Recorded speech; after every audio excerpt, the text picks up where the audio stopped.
ওয়েস্টার্নে গিয়ে আমরা হাঁস খাইতে পারি না বলে আজকে আমরা বাফেটে গিয়ে হাঁস খাবো। Welcome to my another video. আমার সাথে আছে এই যে সামি। আমরা মূলত একটা অফারে গিয়েছিলাম, মোট 13 জন, buy one get one free ছিল, যেটা কিনা শুধুমাত্র স্টুডেন্টদের জন্য ছিল। ওই বাফেটের মধ্যে মনে হয় 50টা আইটেম ছিল, তার মধ্যে মনে হয় 10টা কি 15টা আইটেম হবে শুধু সালাদের আইটেমই ছিল।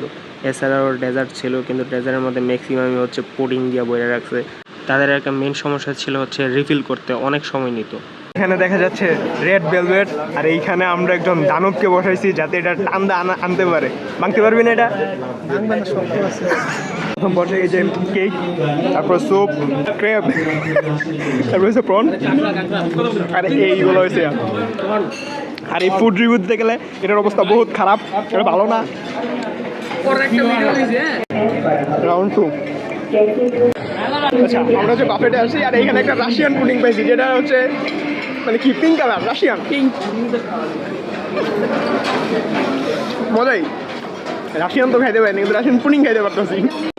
কি বুঝলাম, এই যে আমরা একটু আগে রাশিয়ান পুডিং খাইছি, আর এখন রাশিয়ান ড্রিঙ্কস খাইতেছি। ইয়ে বয়, অনেক মিষ্টি, অনেক মিষ্টি। এটা মনে রুয়াবজা দিয়া বানাইছে, আর এই যে বাঙালি, আর এটা বাঙালি। আমার রাউন্ড 3 বহুত যুদ্ধ করার পরে রাউন্ড 4 এবং শেষ রাউন্ড। আর এই বাফেটের খাবার, সার্ভিস, অ্যাটমসফিয়ারের কথা বললে মোটামুটি অ্যাভারেজ ছিল, ভালোই ছিল। কিন্তু আমরা অনেকজন একসাথে থাকার কারণে সময়টা ভালোই কাটছিল।